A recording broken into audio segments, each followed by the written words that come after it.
যে ভাইরা আজকে আমাকে বয়কট করেছিল, অতীতে তাদের কিন্তু অনেক ধরনের হেল্প আমি করেছি। আমি ধরবল্লের রুয়েল ভাই মারতে যাবে, এই বিষয়টা আমাদের একদম দুঃস্বপ্ন মনে করে ভুলে যাওয়া উচিত এবং সবাইকে পার্সোনালি ফোন করে আমি সরি বলেছি। ভাই এই দিন তো আর এই ঘটনা তো পুনরাবৃত্তি ঘটার কোনো প্রশ্নই আসে না, এই জিনিসটা হওয়াই উচিত না। আমি বলি আমার নর্মালি যেটা হয়েছিল মারামারিটা কিন্তু হয়নি, বারবার বলছি মারামারি। একজন মানুষ মারতে আসছিল, আমি তাদেরকে প্রোটেস্ট করেছি, প্রতিরোধ করেছি, আমি কিন্তু কারোর গায়ে হাত দিইনি, কাউকে মারি নাই। যখন একটা ছেলে আমার মা বাবা তুলে গালাগালি করলো, যখন একটা ছেলে আমাদের শিল্পী সমিতির গেটে টপকায় ভিতরে আসতেছে শিবাশানু ভাইকে মারার জন্য, তখন অবশ্যই সেখানে আমার একটু এগ্রেসিভ হয়ে যাওয়াটা স্বাভাবিক ছিল। কিন্তু সেই ছেলেটা কেন করলো সে প্রশ্নটা কিন্তু আপনারা এখনও করেন নাই। যমুনা রেফ্রিজারেটর, খাবার ফ্রেশ তো লাইফ জম্পেশ। হ্যাঁ, তো যাই হোক, সেটা আর বলবোই না কিছু। আমরা তো এটা কখনো এই দিন চাইনি। শিল্পী মানেই তো শিল্পমনা থাকতে হবে, আমাদের মনে অনেক বেশি শিল্পমনা আছে। আমরা চাই শিল্পী সমিতি হোক বা শিল্প সংস্থা হোক বা শিল্পী হোক, তাদের সাথে সাংবাদিক ভাইদের একটা আত্মার সম্পর্ক থাকুক এবং সেটা যাতে কন্টিনিউ করে। সো আমি সবসময় বলবো যে আমি সেদিন কোনো অপরাধ করি নাই। যে অপরাধটা করেছিলাম, কেন করেছিলাম আমার কাছে কেউ জিজ্ঞেস করেন নাই, আমার আত্মপক্ষ সমর্থনও দেন নাই, এবং কার সঙ্গে হয়েছিল সেটাও আপনারা কেউ দেখেন নাই। আপনারা সমস্ত জার্নালিস্টের সাথে আমাকে কাউন্টারে দিয়েছেন। কেন? আমার তো কোনো জার্নালিস্টের সাথে আমার কোনো কথা কাটাকাটি হয়নি। আমি তো কাউকে মারি নাই ওই দিন, কাউকে বকাও দিই নাই। আমি যাকে বকা দিয়েছি তাকে জিজ্ঞেস করেন কেন তোমাকে বকা দিল, তার অনুভূতিটা নেন আপনারা। সেই লোকটাকে তো আপনারা তো যারা সামনে ছিলেন, কারা তাকে হাইড করলো এটাও জানলাম না, সে ভিডিও ফুটেজটাও কোথাও চালানো হয়নি। সো আমার মনে হয় যেটা হবার সেটা হয়ে গেছে। সামনের দিনগুলো আমরা একসাথে কাটাবো, একসাথে সুখে শান্তিতে ভালো দিনগুলো একসাথে কাটাবো। মন্দের দিনগুলো আমরা সবসময় আর্টিস্ট, আমরা সবসময় চাই সবার পাশে থাকার জন্য। যে ভাইরা আজকে আমাকে বয়কট করেছিল, অতীতে তাদের কিন্তু অনেক ধরনের হেল্প আমি করেছি।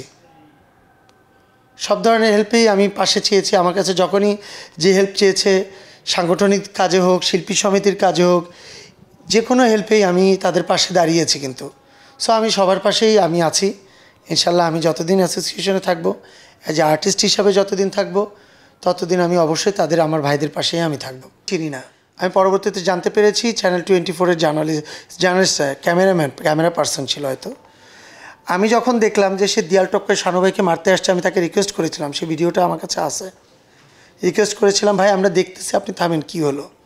সে আমার কথা না শুনে যখন দেয়াল টপকায় ভিতরে আসছে মারার জন্য, তখন আমি রেগে গিয়ে দেয়ালের উপরে উঠে তাকে ধাক্কা মেরেছিলাম এবং তার উপরে আমি চেতে গিয়েছিলাম। আমি তাকে, সে যখন আবার আমাকে মারতে আসছিল, আমি তখন লাথি মারার ট্রাই করেছি, লাথি মারতে চেয়েছি তাকে, বাট সেটা হয়তো বা অনেকে বলেছে ক্যামেরাতে লাগছে বা এটা। আমি কিন্তু তাদের সঙ্গে আমার কোনো কথা কাটাকাটি হয়নি, ওই লোকটার সঙ্গে হয়েছে। পরবর্তীতে লোকটা যখন নেমে গিয়ে যখন বললো যে বের হবি না, বের হওয়ার পরে দেখবো, মানে অনেক অকথ্য ভাষায় গালিগালা করতেছিল আমাকে আর শানু ভাইকে, তখন আমি যে বলছি ওকে ধর। স্বাভাবিকভাবে আমার মেম্বাররা যারা আছে, আমি যখন বলবো এই কথা, তখন স্বাভাবিকভাবে ওকে ধরার ট্রাই করবে। এতটুকু পর্যন্ত, এরপরে সবাই শান্ত হয়ে গেছে, আমাকে ভিতরে নিয়ে আসছে, এই পর্যন্তই আমি জানি। পরবর্তীতে যে শুনি যে আমি সবাইকে মারধর করছি। না না, আপনারা কোথাও ভিডিওতে শানু ভাইকে গেটের বাইরে মারামারি করতে নামছে বা আমি কোথাও নামছি আপনারা কোথাও পাবেন না কিন্তু। না, ওনারা কখন গেছে এটা আমি ধরবল্লের রুয়েল ভাই মারতে যাবে, এটা একটু কেমন হয়ে গেল না?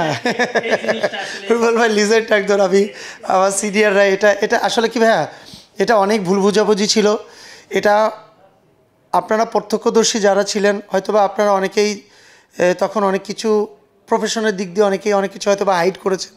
তা যাই হোক, আমার মনে হয় এই বিষয়টা আমাদের একদম দুঃস্বপ্ন মনে করে ভুলে যাওয়া উচিত।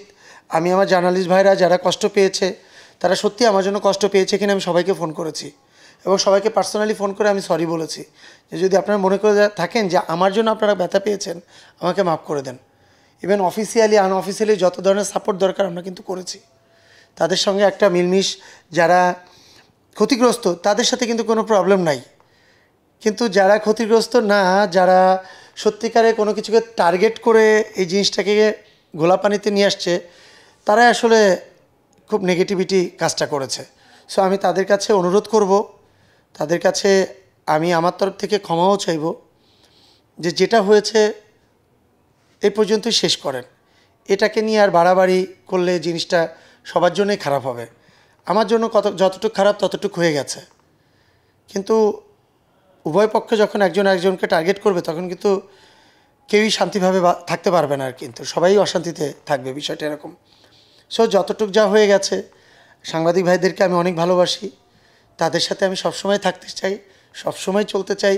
আমার ভুল ত্রুটি যদি হয় আমি সবসময় বলবো, আপনারা ক্ষমা সুন্দর দৃষ্টিতে দেখবেন এবং ভালো পরামর্শ দিবেন যাতে আমরা ভালোভাবে সামনের পথ এগিয়ে যেতে চাই। বিকজ এটা তো আমার কাজ না, আমার প্রফেশন অ্যাক্টিং করা, আমি আমার কাজে থাকবো, আপনার প্রফেশন আমার পাশে থেকে আপনার কন্টেন্ট নিয়ে আপনার ইউজ করা, বা এটাই আপনাদের কাজ, সংবাদ কালেকশন করা।